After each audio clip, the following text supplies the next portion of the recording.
At ESMO Asia 2025, I presented in the multidisciplinary tumor board the role of systemic therapy or systemic therapy plus locoregional therapy in patients with intermediate stage HCC.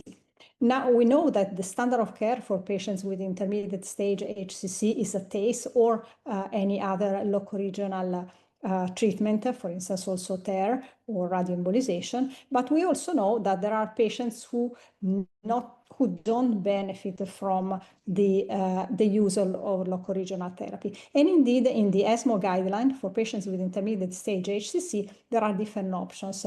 Locoregional therapy alone, the combination of locoregional therapy and immunotherapy combinations, so locoregional therapy and systemic therapy, and also for patients who are unsuitable or progress on locoregional therapy, there is also the possibility of a systemic therapy. And this is related to the fact that the heterogeneous, that intermediate stage HCC is very heterogeneous.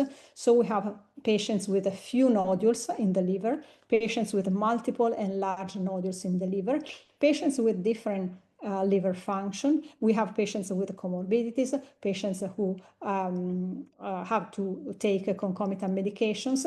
And so there are very, very different groups of patients in the same stage that is called intermediate stage HCC or BCLC-B. There are patients where the locoregional procedure is technically feasible, but it's not oncologically the best approach. We know that some patients do not benefit from locoregional therapy. And so for these patients, we may consider to use systemic therapy or the combination of systemic therapy and locoregional therapy. And for the combination of systemic therapy and locoregional therapy, there are data supporting the rationale, their biological rationale for combining, especially immunotherapy and anti-angiogenics with locoregional therapy, and especially with TACE, because we have the most important data that we have are with TACE. So at ESMO Asia 2025, I presented the data that we have for systemic therapy alone. And indeed, we have a subgroup analysis from IMbrave 150, so from the phase 3 trial of atezolizumab and bevacizumab in the advanced setting. And in the subgroup of patients with the BCLC-B stage HCC, there was a benefit from atezolizumab and bevacizumab, so systemic therapy without any locoregional therapy.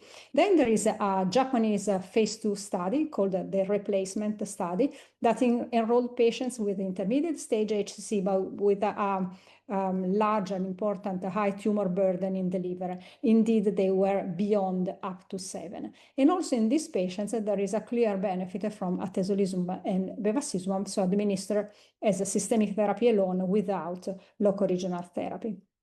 Then at ESMO, so not ESMO Asia, but ESMO 2025, the interim analysis of the phase 3B ABC-HCC study was presented. The ABC-HCC study is an investigator-initiated trial, so an academic trial that tested in patients with intermediate stage HCC suitable for TACE from a technical point of view, but with for instance, also with a limited vascular invasion, VP1, VP2. So patients that we know that maybe in clinical practice are not the best candidate for TACE. But anyway, patients who were suitable for TACE.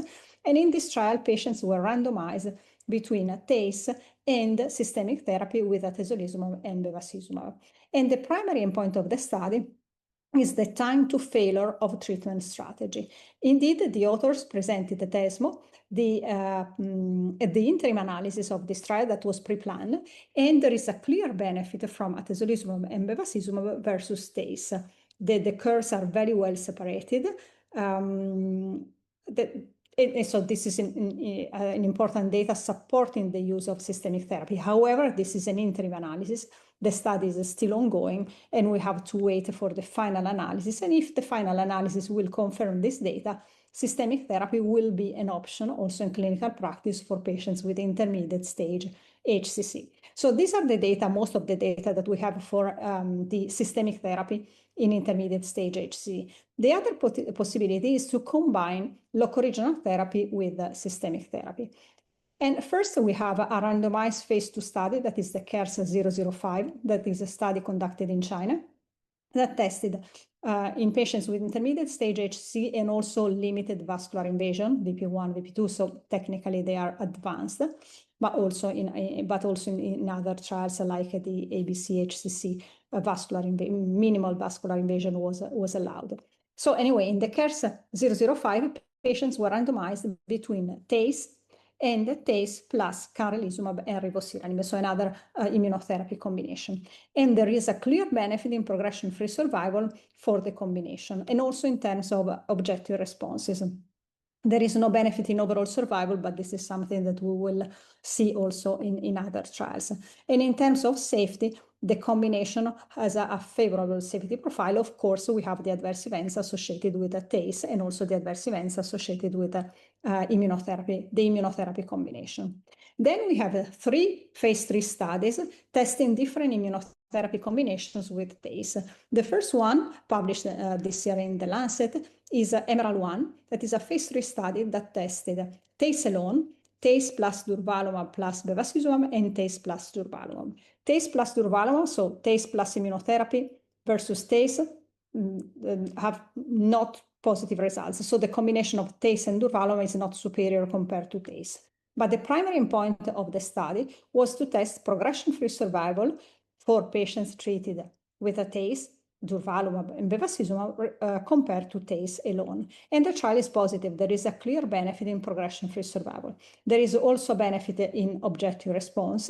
The combination, as mentioned for the previous trial, is well tolerated with a favorable safety profile.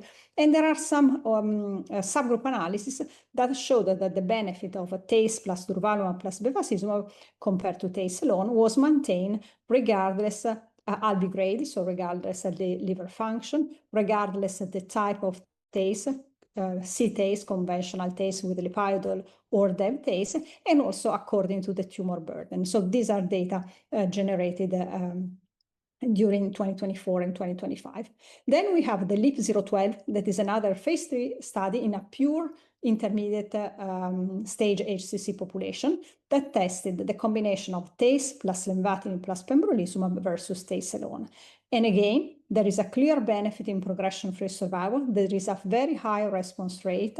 The overall survival data were not mature, but very recently a press release by the pharma companies that sponsored the study announced that the overall survival endpoint was not met. So there is no benefit in overall survival. For the other studies, we don't know yet the data in terms of overall survival.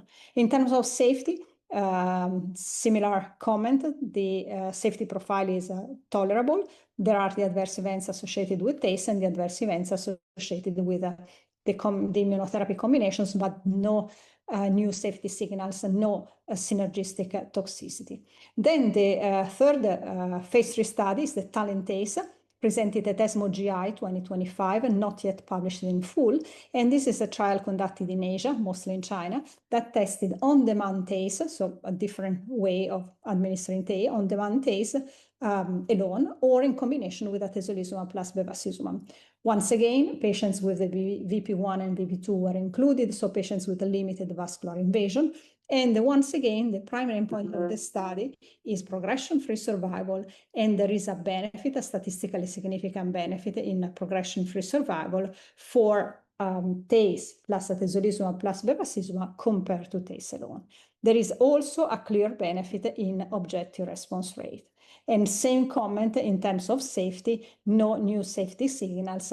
The combination also of TACE plus atezolizumab plus bevacizumab is quite well tolerated. What is important here for all these studies is the benefit in progression-free survival and also the benefit in objective response, because we can consider to potentially convert patients with intermediate stage HCC to curative treatments. If there is a high response rate, then maybe there is the possibility for surgery or even liver transplant. So this is something that we have to keep in mind, even if we don't have yet, at least for some of these studies, a benefit in overall survival.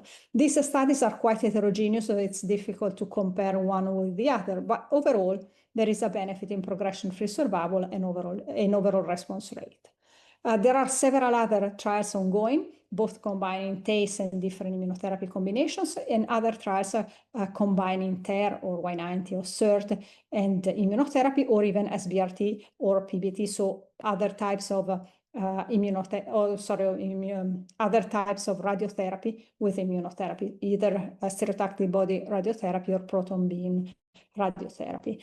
Considering all these different trials of these potential future different options, it's very, very clear that the multidisciplinary approach is mandatory for patients with HCC. We cannot decide the treatment without discussing with all the physicians involved, the oncologists, the radiologists, the hepatologists, the gastroenterologists, the surgeons, all the different specialists that should be involved in the decision.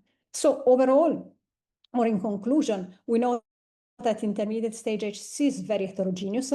TACE is still the standard of care, but we have data supporting the use of systemic therapy alone in some groups of patients with intermediate stage HCC, and we have data supporting the combination of TACE and different immunotherapy combinations. So this is not standard clinical practice, but we are generating data supporting this. There are several open issues. Indeed, we have, as I said, there are ongoing trials, so we will have more data in the future, and we don't have overall survival data for most of the trials. The only trial with negative overall survival data, at least so far, is the LEAP-012. We don't have biomarkers and clinical factors, so we don't have clear factors based on which we can select which patients might benefit from locoregional therapy alone, or the combination, or systemic therapy. So this is something that we have to generate. We don't know how to define the sequences after systemic therapy or TACE plus systemic therapy when administered in the intermediate stage. We have to better clarify how to treat patients with a clear downstaging, so maybe surgery, maybe liver transplant, we don't know yet. We need to better clarify the safety profile of the combinations, the quality of life, and also for these different approaches, we have to consider potential financial toxicity and potential healthcare resource utilization that are not the same as with the TACE alone. So different aspects that we will have to consider in the future if these new options will become a standard of care. And once again, as I said, the multidisciplinary approach is key to offer the best treatment to each patient with HCC. Thank you so much for your kind attention.